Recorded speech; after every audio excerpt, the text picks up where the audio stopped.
बहुत बहुत धन्यवाद। भाषा नाम जननी संस्कृत भाषा, अर्थात संस्कृत भाषा सभी भाषाओं की जननी है, हमारी सांस्कृतिक और बौद्धिक धरोहर का प्रतीक भी है। इस गौरवपूर्ण क्षण पर माननीय राष्ट्रपति जी, आपसे सादर अनुरोध है कि संस्कृत में भारत के संविधान का विमोचन कर इस ऐतिहासिक क्षण को इतिहास में स्वर्ण अक्षरों से सदा के लिए अंकित करने की कृपा करें। संविधान के अंगीकार होने की 75वीं वर्षगांठ पर अब संस्कृत में भी उपलब्ध भारत का संविधान।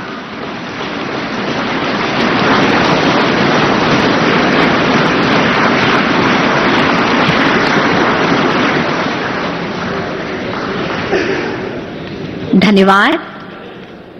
भारत के प्राचीनतम भाषा में मैथिली के उच्चतम स्थान थिक, अतः आपसे सादर अनुरोध, मैथिली भाषा में संविधान का विमोचन करने की कृपा करें। मान्यवर।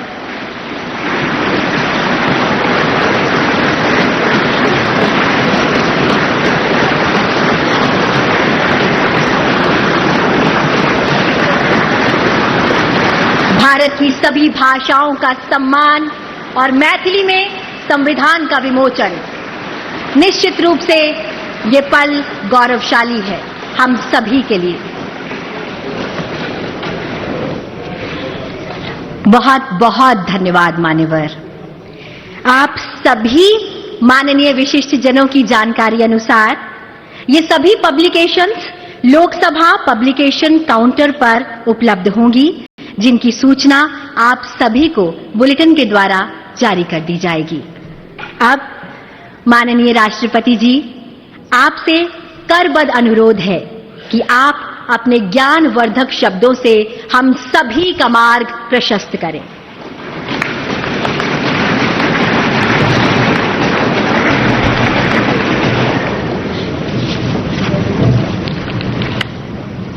भारत के माननीय उपराष्ट्रपति श्री जगदीप धनखड़ जी, प्रधानमंत्री श्री नरेंद्र मोदी जी, लोकसभा अध्यक्ष श्री ओम बिरला जी, राज्यसभा के उपसभापति श्री हरिवंश जी, राज्यसभा में सदन के नेता श्री जगत प्रसाद नाडा जी, राज्यसभा में विपक्ष नेता श्री मल्लिकार्जुन खड़गे जी, संसदीय कार्य मंत्री श्री किरेन रिजिजू जी, लोकसभा में विपक्ष नेता श्री राहुल गांधी जी, माननीय सांसदगण और प्यारे देशवासी, संविधान दिवस के पावन अवसर पर आप सभी के बीच आकर मुझे हार्दिक प्रसन्नता हो रही।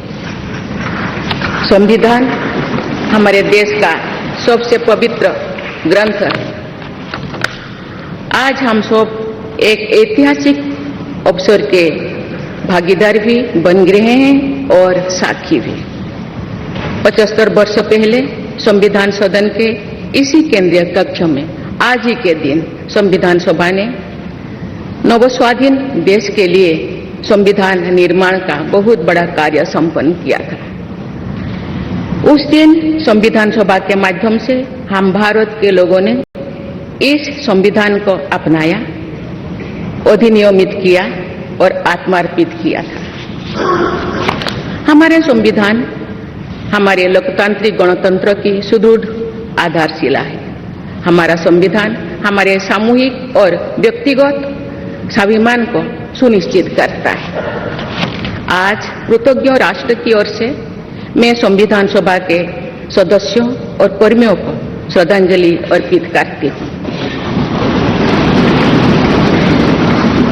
ये देश का सौभाग्य है कि संविधान सभा के अध्यक्ष डॉक्टर राजेंद्र प्रसाद ने तथा प्रारूप समिति के अध्यक्ष डॉक्टर बाबा साहेब आम्बेडकर ने संविधान निर्माण की यात्रा का मार्गदर्शन किया।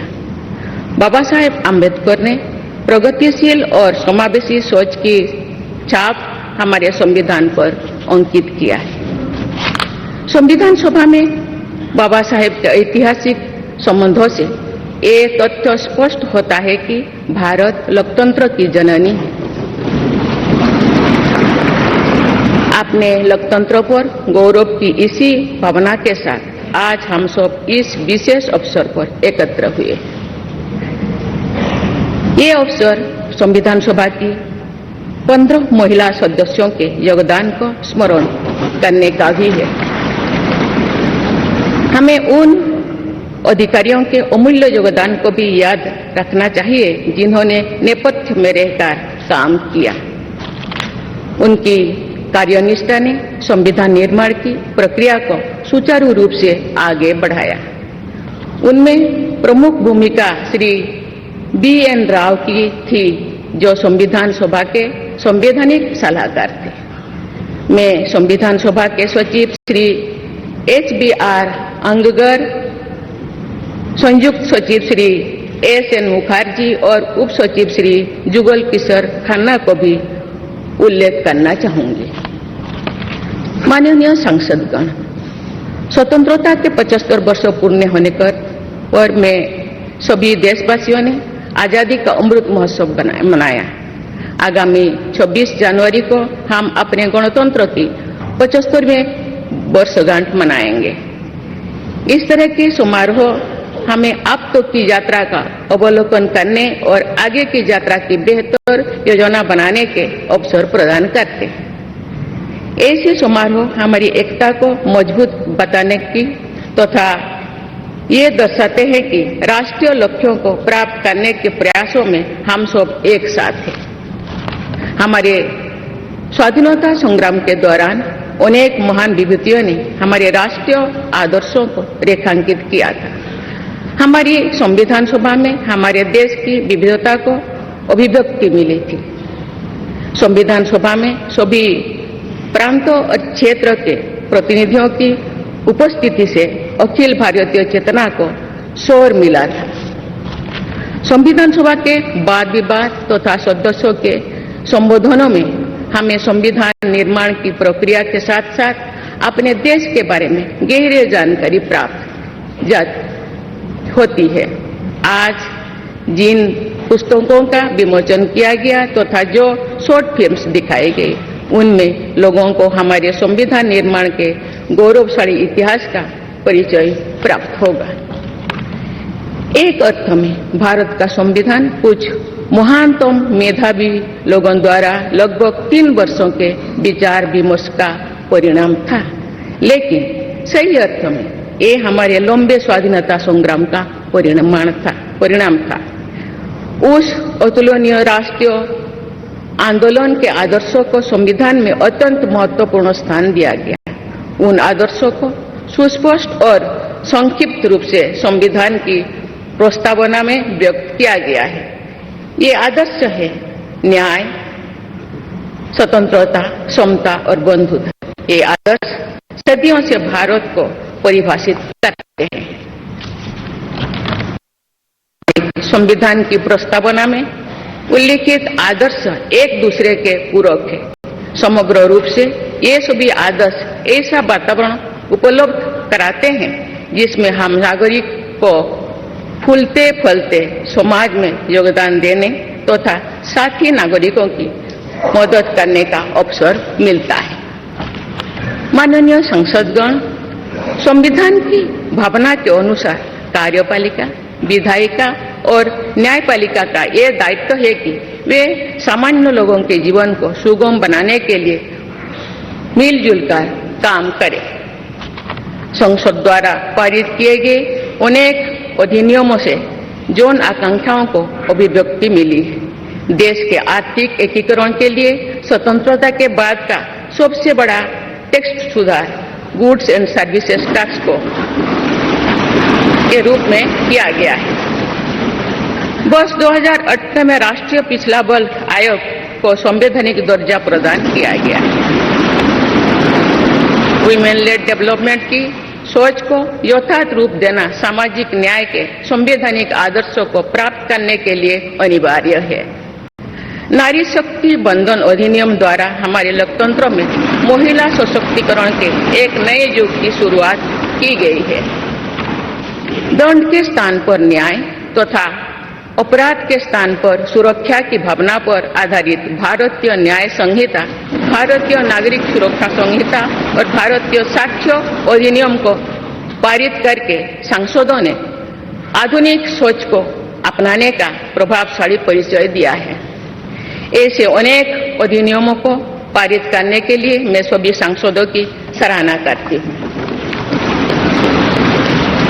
पिछले कुछ वर्षों के दौरान सरकार ने समाज के सभी वर्गों, विशेषकर कमजोर वर्गों के लोगों के विकास के लिए अनेक कदम उठाए हैं। ऐसे निर्णयों से लोगों का जीवन बेहतर हुआ है तथा उन्हें प्रगति के नए अवसर मिल रहे हैं। गरीब लोगों का अपना पक्का घर मिल रहा है, बिजली, पानी, सड़क की सुविधा मिल रही है, खाद्य सुरक्षा और चिकित्सा सेवाएं मिल रही है। देश में बड़े पैमाने पर विश्व स्तर का इंफ्रास्ट्रक्चर बनाया जा रहा है। समग्र और समावेशी विकास के ऐसे अनेक प्रयास हमारे संवैधानिक आदर्शों को आगे बढ़ाते हैं। इस प्रयासों के लिए मैं सरकार की सराहना करती हूँ। उच्चतम न्यायालय के प्रयासों से देश की न्यायपालिका हमारे न्याय प्रणाली को और अधिक प्रभावी बनाने के लिए अनेक प्रयास कर रही है। न्यायपालिका विचाराधीन कैदियों को और जेल सुधार के विषयों पर भी कार्यरत है। हमारे देश में मूलभूत अधिकारों का दायरा समय के साथ विस्तृत होता रहा है।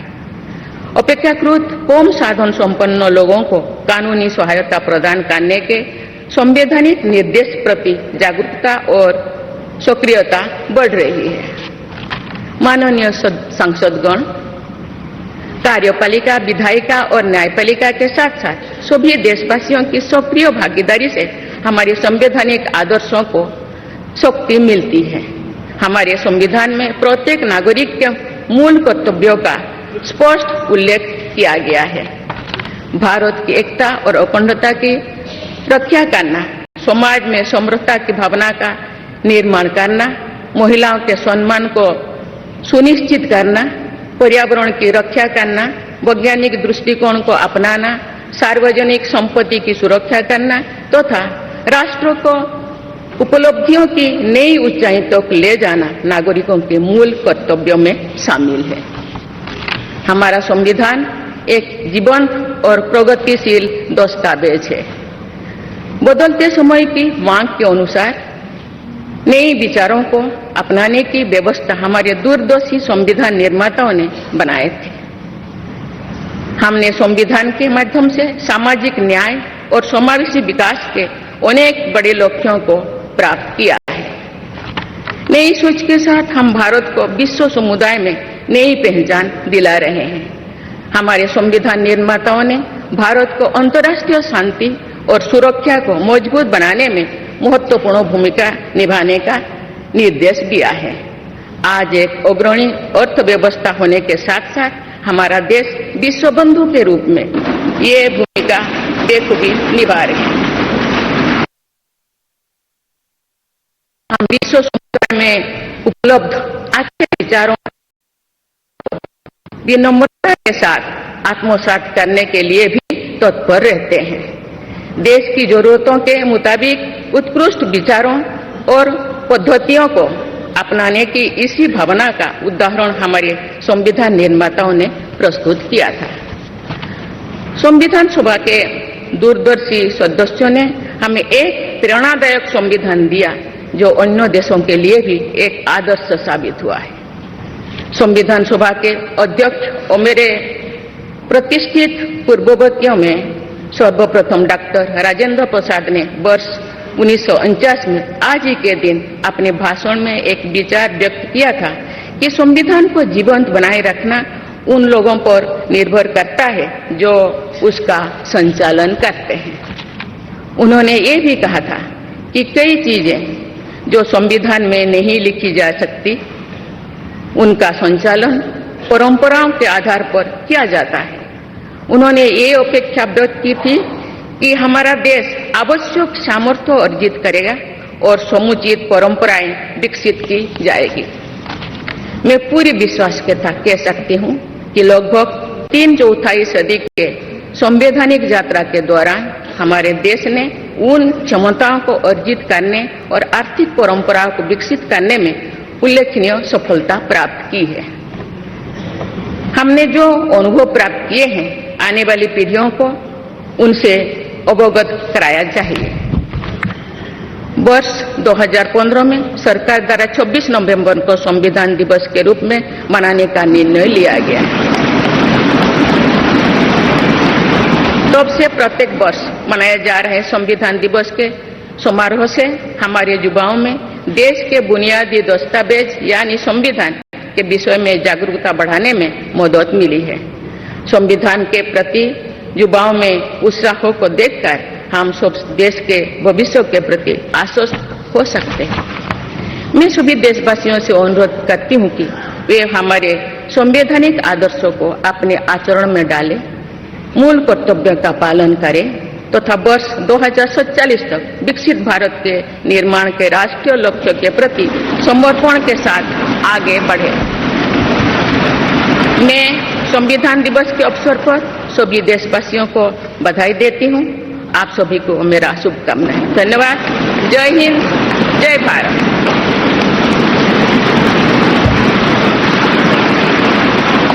माननीय राष्ट्रपति जी, बहुत बहुत धन्यवाद। अब हम आपसे विनम्र अनुरोध करते हैं कि आज के इस विशेष अवसर पर आप पूरे राष्ट्र के साथ उद्देशिका का वाचन करने की कृपा करें। आप सभी से भी सादर अनुरोध।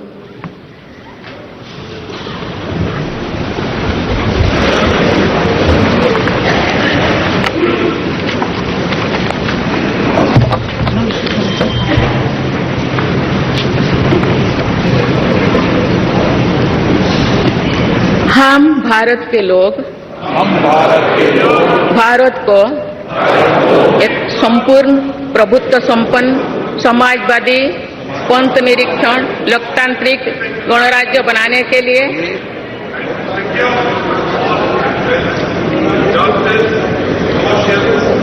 तथा उसके समस्त नागरिकों को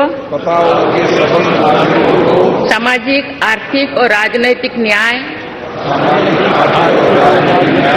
विचार, अभिव्यक्ति, विश्वास, धर्म और उपासना की स्वतंत्रता,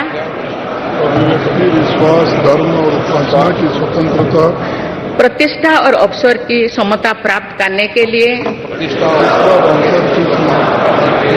तथा उन सब में व्यक्ति की गरिमा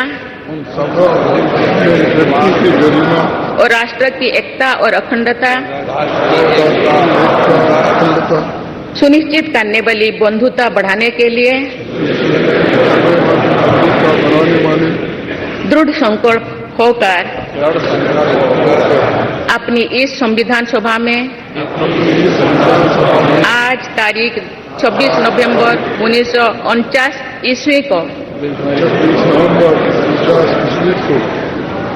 एतद द्वारा इन संविधान को अंगीकृत, अधिनियमित और आत्मार्पित करते हैं।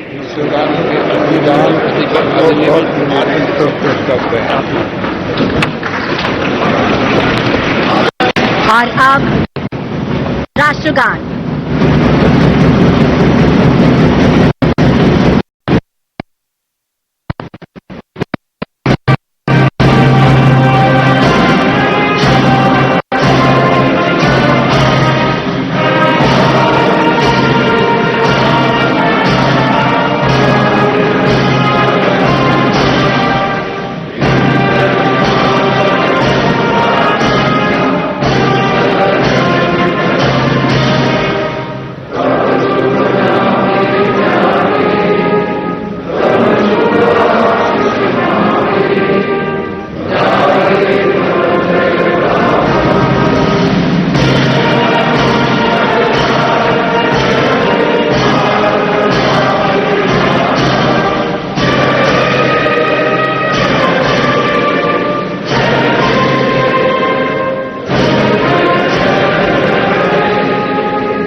ഭരണഘടനാ ദിനത്തിന്റെ ഭാഗമായി പാർലമെന്റിന്റെ സെൻട്രൽ ഹാളിൽ നടന്ന സംയുക്ത സമ്മേളനം ആയിരുന്നു. രാഷ്ട്രപതി ദ്രൗപദി മുർമു ഉൾപ്പെടെ ഉള്ളവർ ആണ് സഭയെ അഭിസംബോധന ചെയ്തത്. നമ്മുടെ രാജ്യത്തിന്റെ സാമൂഹിക ഘടനയുടെ അടിസ്ഥാന ശില ഭരണഘടനയാണ് എന്ന് രാഷ്ട്രപതി ദ്രൗപദി മുർമു ഓർമ്മിപ്പിച്ചു.